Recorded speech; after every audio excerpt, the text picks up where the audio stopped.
Viral di media sosial video dengan narasi mantan kekasih datang ke pesta pernikahan mengendarai helikopter. Postingan tersebut dibagikan oleh netizen media sosial mulai Facebook, Instagram, hingga TikTok. Adapun salah satu netizen yang mengunggah postingan tersebut adalah netizen dengan akun Instagram @makassar_info. Mantan datang ke kondangan naik heli, tulis akun tersebut.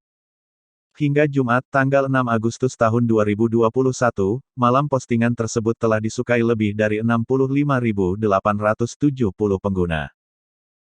Berdasarkan penelusuran Kompas, kejadian adanya helikopter yang disebut netizen mendatangi pernikahan mantan tersebut merupakan kejadian di wilayah Trenggalek, Jawa Timur.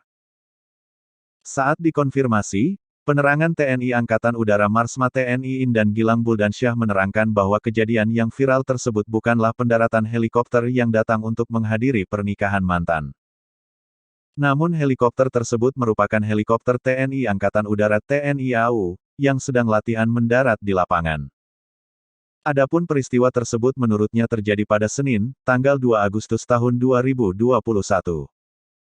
Indan mengatakan, helikopter tersebut melakukan latihan FWIC dengan materi latihan penjemputan personel dengan teknik mendarat di lapangan.